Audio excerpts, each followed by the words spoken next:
Monsieur le Président, il me fait plaisir aujourd'hui de me lever en chambre pour parler du projet de loi C-458. Merci. Merci. C'est le décalage horaire. Sur le projet de loi C-458, loi instituant la Semaine nationale des organismes de bienfaisance et modifiant la loi de l'impôt sur le revenu, dons de bienfaisance et autres dons.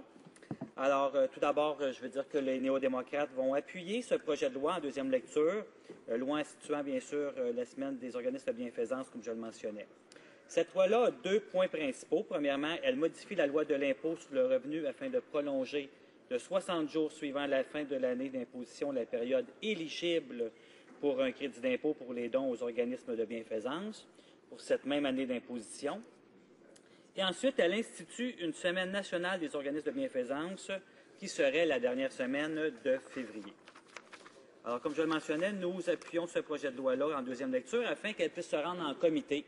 Et je voudrais vous dire, Monsieur le Président, que pour ma part, je sais très bien, en siégeant au comité permanent de l'environnement et du développement durable, que les néo-démocrates font un travail très sérieux en comité. Nous travaillons très fort et j'ai siégé aussi, j'ai remplacé sur d'autres comités, plusieurs comités de la Chambre des communes.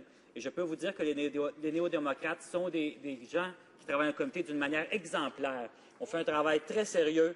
On analyse tout ce qui se fait là-bas. On écoute les témoins et on prend les recommandations des témoins qu'on insiste pour qu'ils soient dans les rapports. Au contraire, malheureusement, souvent, des conservateurs qui ont déjà leur idée toute faite et qui n'écoutent pas les experts et les scientifiques, bien souvent. D'ailleurs, il est important que le Comité des finances étudie ce projet de loi afin d'avoir une idée plus précise du réel coût d'une telle mesure. Il faut s'assurer que cette mesure constitue une réponse adéquate aux difficultés auxquelles les organismes de bienfaisance font face actuellement. D'ailleurs, Monsieur le Président, je voudrais vous parler justement de certains organismes qui œuvrent dans le comté, dans la circonscription, dis-je bien, de Drummond. Entre autres, nous avons les organismes qui bénéficient de la stratégie des partenariats de lutte contre l'itinérance, la SPLI, qui sont venus me voir l'année passée, à la fin de l'année passée, justement avant qu'on le dépôt du budget C-60 soit effectué. Et les organismes qui sont touchés, c'est entre autres l'Ensoleillement, le Refuge de la Piaule, la Maison d'habitation, la Tablée populaire, le Comptoir alimentaire, le Carrefour d'entraide. Donc, tous des organismes qui ont des fondations, qui sont des fondations caritatives, qui viennent en œuvre, qui viennent en aide, dis-je bien, aux gens qui vivent de l'itinérance ou qui ont des problèmes de pauvreté dans le Grand Drummond. Et ces organismes-là, malheureusement, sont un peu abandonnés, sont même beaucoup abandonnés, devrais-je plutôt dire, par le gouvernement fédéral des conservateurs. Pourquoi, Monsieur le Président? Parce que ça fait plusieurs années, si ça fait pas au moins 5 ans, si ce n'est pas plus, que leur budget n'est même pas indexé, Monsieur le Président. Donc, d'année en année, et cela en même temps que les besoins augmentent. Donc, les besoins augmentent d'année en année, Monsieur le Président, dans le Grand Drummond et ailleurs, dans le Canada et dans le Québec. Et malgré cela, les sommes allouées pour la SPLI ne sont même pas indexées. Alors, heureusement, le gouvernement conservateur a renouvelé ce programme-là, mais malheureusement, encore une fois, les sommes allouées sont insuffisantes et, encore une fois, les sommes allouées non seulement sont insuffisantes, mais en plus, on veut se mêler sur la manière qu'on va gérer la somme, alors qu'on voulait avoir une somme qui était totalement libre, qui permettait aux organismes qui connaissent les besoins des gens qui puissent intervenir de la façon qui est la plus appropriée. Donc, on voulait que ça demeure généraliste. Et malheureusement, ce n'est pas le cas. Donc, ce qu'on voit, c'est comme mon honorable collègue tout à l'heure de Manicouagan, si je ne me trompe pas bien, a bien mentionné, mon honorable collègue a fait un très bon discours tout à l'heure pour bien expliquer que le gouvernement conservateur, malheureusement, se désengage présentement des œuvres, des organismes de bienfaisance, d'avoir une récurrence certaine pour leur financement, d'avoir un financement sur lequel ils peuvent se fier et qu'ils peuvent offrir des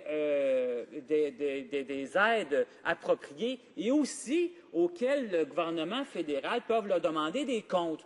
Donc, qui a à ce moment-là des comptes à rendre. Alors, au contraire, avec ce désengagement graduel et certain du gouvernement conservateur, ce que ça produit, en quelque sorte, c'est que ces organismes-là sont laissés de plus en plus à eux-mêmes et c'est de plus en plus les gens qui doivent aller solliciter, les entreprises, les généreux donateurs et parfois, ils sont obligés de prendre une tangente qui n'est pas toujours la plus appropriée.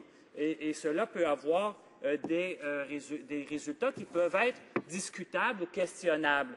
Et quand on a une très grande entreprise qui n'est pas nécessairement une mauvaise entreprise, mais quand elle a d'autres intérêts, eh bien cette très grande entreprise-là peut, d'une certaine manière, influencer les œuvres caritatives à leur compte à eux et parfois ça peut être questionnable. C'est pour ça que c'est important que le gouvernement fédéral s'assure de bien financer les organismes comme celles que j'ai mentionnées, ceux que j'ai mentionnés, afin que ceux-ci puissent offrir un soutien à la population qui est adéquat. Et malheureusement, on l'a vu encore une fois, dans le renouvellement de la SPLI, le gouvernement a failli à la tâche. C'est un échec du gouvernement conservateur.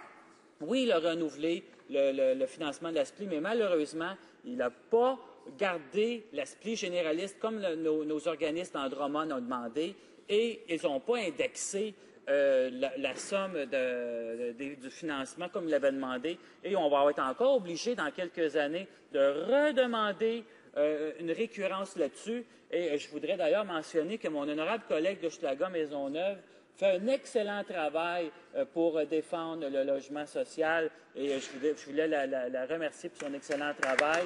Je pense qu'on peut être tous fiers de notre porte-parole pour le logement social. Elle fait un excellent travail et d'ailleurs, ça porte fruit. On continue à faire un travail à cet égard-là et on a encore besoin de travailler fort parce que de l'autre côté, on n'a pas beaucoup d'appui.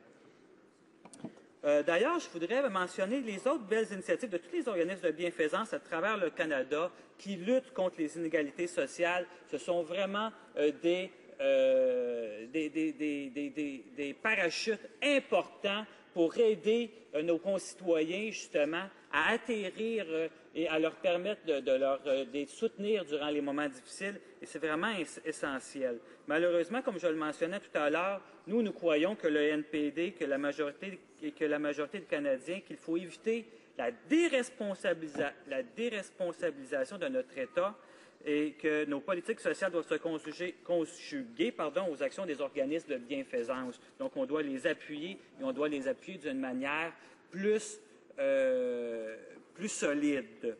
Donc, Monsieur le Président, n'oublions pas aussi que les coupures des subventions de ce gouvernement sur des organisations non gouvernementales actives dans le domaine de la sécurité internationale font mal à tous ces organismes-là. Les faits nous démontrent que nous devons nous méfier de l'approche du gouvernement des conservateurs qui semble laisser le secteur caritatif à eux-mêmes et c'est dangereux, comme je l'ai démontré tout à l'heure. Les Canadiens veulent un État responsable qui prendra ses responsabilités, pas un État qui refile ses responsabilités fondamentales au secteur privé avec les risques que ça peut découler. Et encore une fois, je me réfère au très bon discours de mon collègue de Manicouagan qui a bien expliqué ces points-là. Donc, pour résumer, Monsieur le Président, je voudrais dire que le NPD appuie le secteur caritatif. Nous voulons la construction d'une politique globale, cohérente et à long terme. Nous devons conjuguer nos politiques sociales avec le secteur caritatif et les organismes de charité ne doivent pas prendre en charge la gestion de nos programmes sociaux. Le gouvernement doit en rester le maître d'œuvre. En fait, il doit en garder la responsabilité, devrais-je plutôt dire. Le gouvernement conservateur doit maintenir et investir dans les programmes sociaux afin d'éviter l'explosion de la demande des secteurs caritatifs.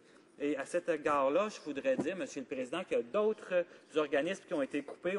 J'ai parlé beaucoup tout à l'heure de la SPLI, du programme de lutte contre l'itinérance, mais il y a aussi Droit et démocratie, il y a aussi Alternative, il y a aussi Kairos, Développement et paix. Ce sont tous des œuvres, des organismes de charité qui travaillent d'une manière indépendante, qui ont des comptes à rendre, et malheureusement, le gouvernement conservateur ne les a pas appuyés, a fait des coupures, et ça, c'est vraiment déplorable. Et on est pour le don de charité, mais aussi il faut que le gouvernement prenne ses responsabilités. Malheureusement, le gouvernement conservateur ne l'a pas fait. C'est le NPD qui va le faire en 2015. Inquiétez-vous pas là-dessus. Merci, M. le Président.